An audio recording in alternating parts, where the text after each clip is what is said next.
Hola, ¿cómo están?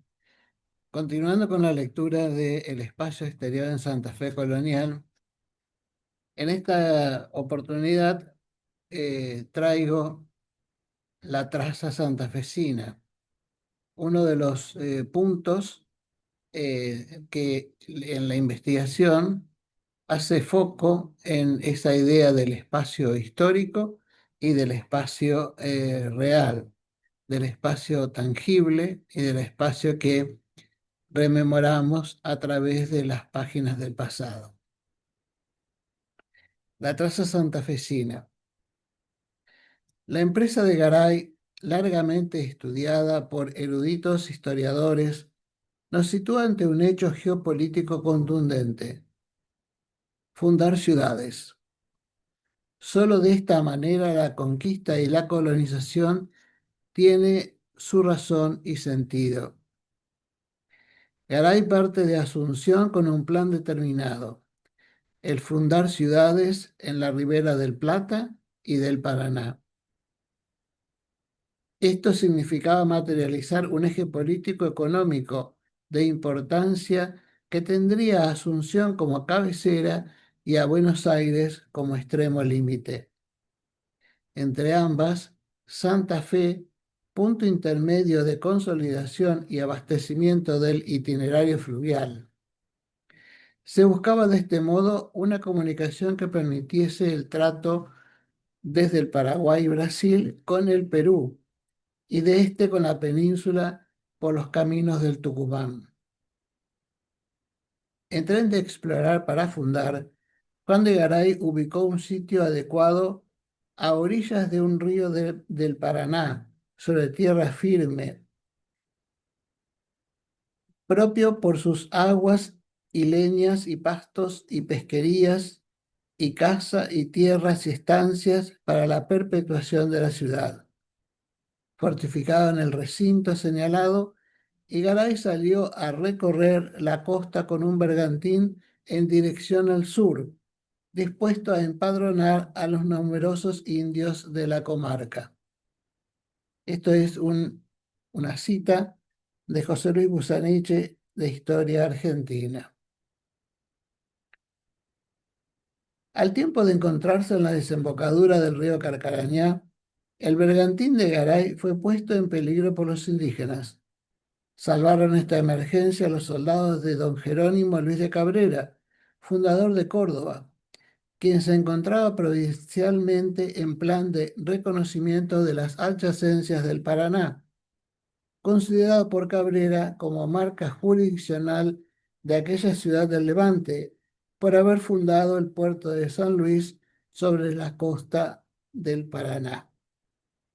Garay, viendo amenazada su empresa, apresuróse a remontar el río hasta el lugar del asiento, donde el 15 de noviembre procedió solemnemente a la fundación de una ciudad que llamó Santa Fe, designando al mismo tiempo alcaldes, regidores y demás autoridades municipales, con señalamiento del ejido para la población y jurisdicción territorial. Así, Santa Fe tuvo la presencia jurídica y su espacio urbano ya era virtualmente existente. Aquel día de noviembre, Garay realizó los ritos prescriptos para la legalidad. La ciudad había surgido en su traza y distribución de solares en el tiempo transcurrido desde el encuentro de los dos fundadores y aquel domingo de 1573. Paul Broussard es claro con respecto a esta apreciación.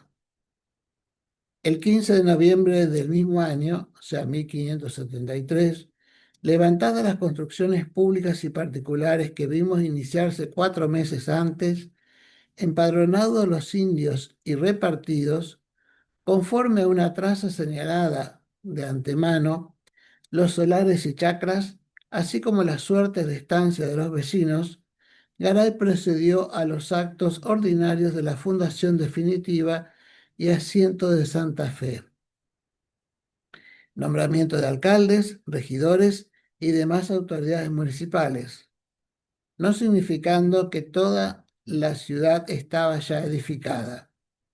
Recordemos que Garay había señalado el sitio y lo había fortificado antes de partir hacia el sur. El primer espacio exterior en la ribera del Paraná estaba dispuesto. El hombre, el conquistador, el fundador, había delimitado la naturaleza con su técnica creadora. Había configurado un espacio positivo, un espacio vital, que como dice César Actis-Bru, al referirse al territorio, parece imprescindible para que el hombre se desarrolle y crezca en su realización como persona en el tiempo y en la historia. Situándonos en el tiempo, veremos que la fundación de Santa Fe fue apenas un punto dentro de la inmensidad geográfica, casi incomprensible para un europeo, pero un punto que, como espacio positivo, creció para situarse, sin falsas modestias, en un espacio concreto del urbanismo hispanoamericano.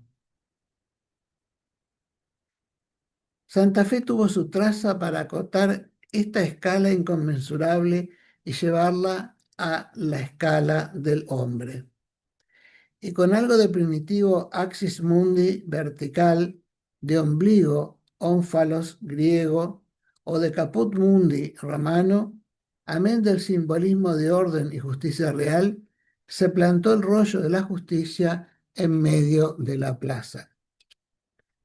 Los conceptos anteriores sobre el espacio en Santa Fe colonial tuvieron su fuente de inspiración en Norbert Schul, Christian, Existencia, Espacio y Arquitectura.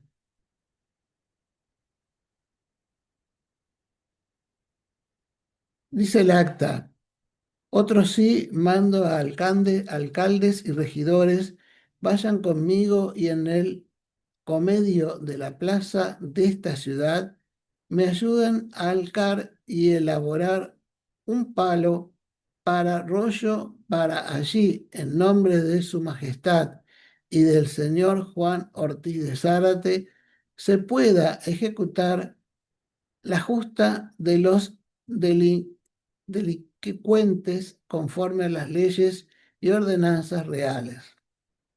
El lenguaje utilizado, en su terminología y sentido, nos demuestra cómo la traza era algo más que una concepción ideal. Era un concreto aquí y ahora de la ciudad misma. Luego vendrían el ordenamiento de la urbe, la adjudicación de solares para los vecinos y la reserva del sitio para la matriz y el cabildo. Otro sí, en esta traza de esta ciudad, tengo señalado 2 solares para la iglesia mayor, la cual nombro vocación de todos los santos. Justamente la posición señalada para la iglesia mayor es la variable determinante del tipo de traza santafesina. De origen dado en la fundación de Lima, en el Perú, la traza de manzana cuadrada ganó posiciones al extenderse desde la antigua Guatemala hasta la segunda Buenos Aires. Pero en su aparente uniformidad, en su invariable teórica, cada ciudad se diferenció de las otras por el modo de ubicar la iglesia.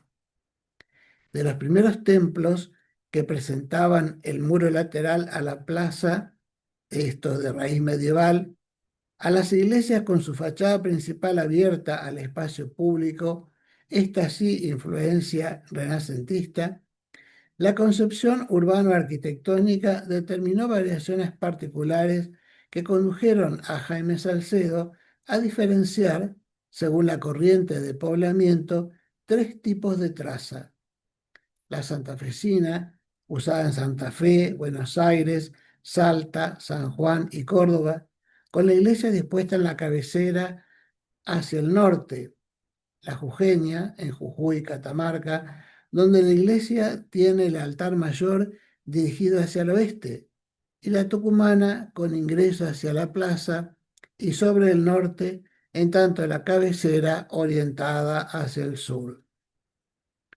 Dice Salcedo, la disposición de las cabeceras hacia el norte, El occidente o el sur en estas trazas parece ratificar el rompimiento de la tradición medieval por la presencia de las ideas renacentistas sobre el particular, que para la época de las fundaciones de Garay ya debían estar muy extendidas en América por mano de los tratados de arquitectura. Junto a la iglesia se ubicó el cabildo, por lo cual estos dos edificios singulares serían vecinos, como en el caso de Córdoba. Garay había sentado en el acta de fundación donde debía emplazarse la iglesia, pero no así el sitio del cabildo. Con seguridad que lo hizo en el pergamino donde se dibujó la traza que se extravió.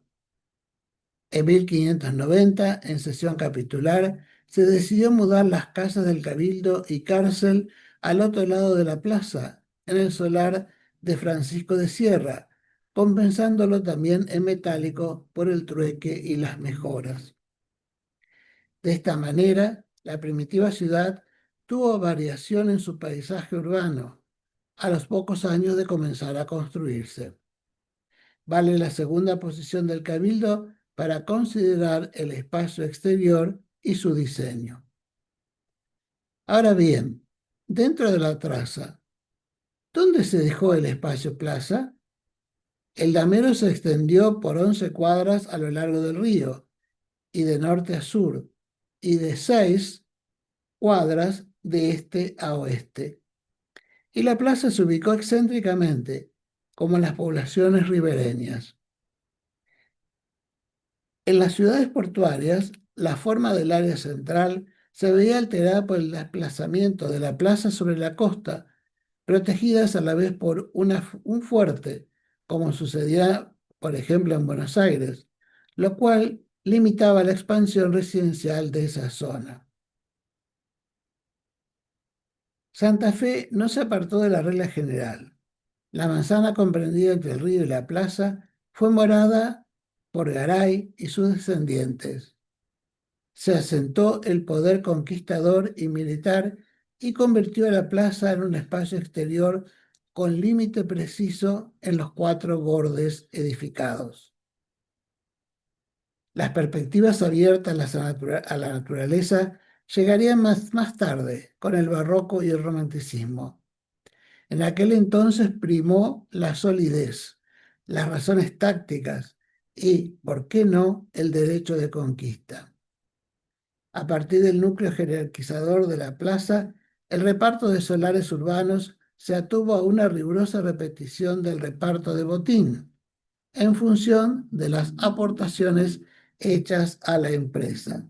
Así nos explica Pedro Vives Azacont en la ciudad iberoamericana, expresión de la expansión ultramarina. Ya Zapata Goyán había puesto la atención en la acción de Garay como dispensador de bienes. Nos dice, el reparto de solares dentro del cuadriculado de la ciudad santafesina lo hizo Garay con un sentido económico y estratégico a la vez, pues en lo que era el centro de la ciudad, es decir, la plaza, ubicó a los capitanes españoles que le eran más adictos, compensándolos en cierto modo al colocarlo en los solares más importantes por la calidad de las personas y de los gastos que había realizado en la fundación.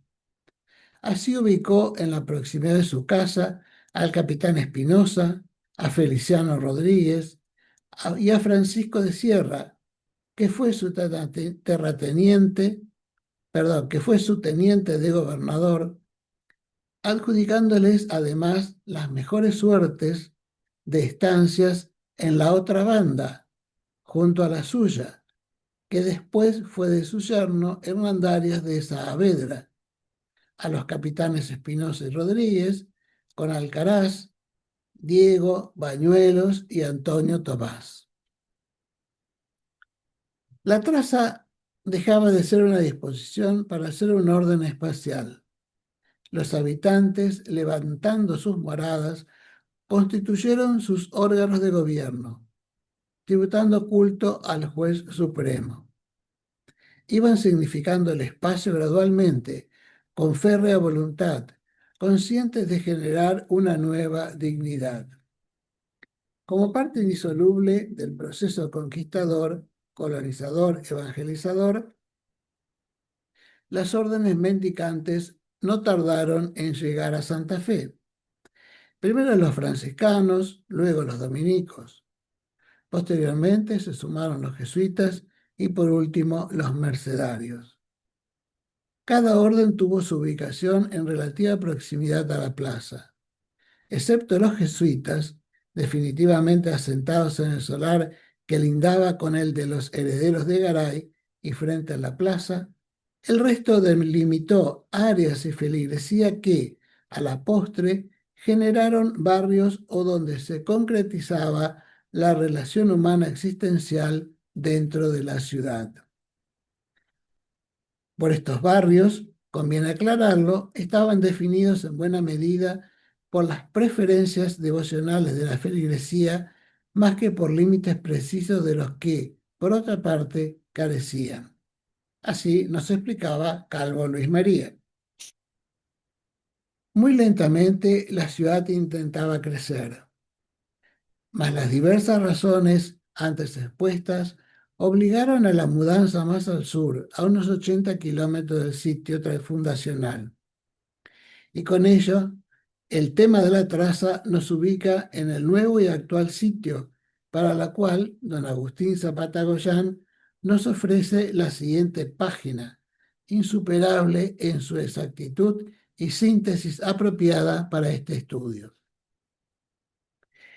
En el archivo histórico de la provincia puede consultarse el acta del cabildo correspondiente al 12 de abril de 1651, en la cual se dispone expresamente que se lleve la planta de cuadras, plaza pública, calles, sitios y solares de esta ciudad y ejido, de ella todo medido en distinción y claridad, siendo a propósito el dicho puesto o en el que más conviene parezca, quede marcada, señalada y dispuesta la planta y nueva fundación.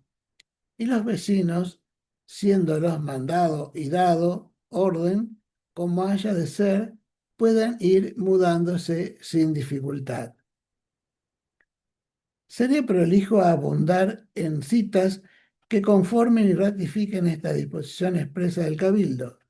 Sin embargo, dice Zapata Goyán, considero oportuno traer a colación, pues se refiere a la distribución de los sepulcros de las iglesias con la nueva ciudad, la disposición testamentaria de Antonio Suárez Altamirano, expresada en el testamento otorgado en Santa Fe de la Veracruz en el mes de enero de 1661.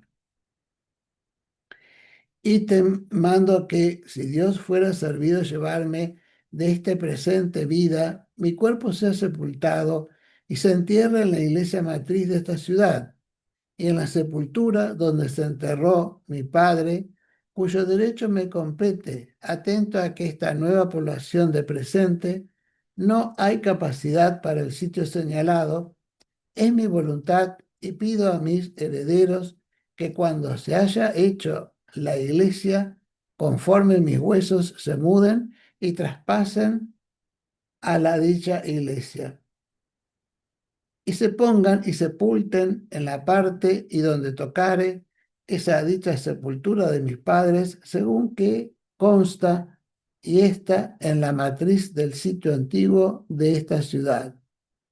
Y así mi fallecimiento se hallare hábito del señor franciscano en esta población, me entierren con él pagando la limosna de mis bienes. El testamento citado se conserva en el archivo del Departamento de Estudios Etnográficos y Coloniales en el tomo 2 correspondiente a los años 1651-1749. Como nos enseña Zapata Goyán, la nueva ciudad respetó escrupulosamente todas las posesiones físicas de sus habitantes, aun la del destino final de sus huesos.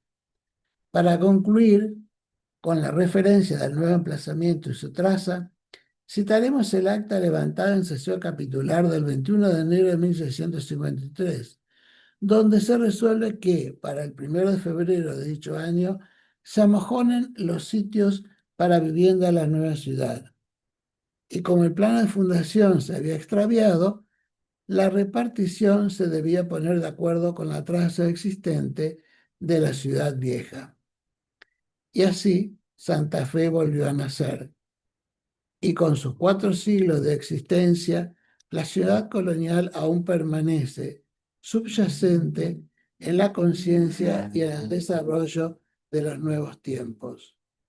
Tiempos estos del desarme y la caída de sistemas y de hombres. Tiempos convulsos nos han tocado en este momento, pero como siempre existió en la humanidad esa tensión por quizás imponerse hacia los demás, podemos corroborar que en esta traza colonial de Santa Fe se sigue manteniendo esa idea de ese tiempo convulso de aquellos momentos en donde hubo que trasladar la ciudad y el traslado de la ciudad se hizo tanto de los habitantes, tanto de los vecinos, como también de aquellos que ya habían partido hacia el más allá. O sea, un traslado completo que nos permite afirmar que Santa Fe, la Santa Fe surgida y a la que se le va a agregar el, el significado de la Veracruz, es prácticamente la misma ciudad trasladada en sus intenciones y en su desarrollo. Les agradezco la atención. Espero volver a encontrarnos en la próxima edición. Eh, Pido un like y una suscripción y la posibilidad de compartir el video para que pueda llegar a más gente que le interese esto que estoy desgranando en esta serie de lecturas. Gracias por todo y hasta la próxima.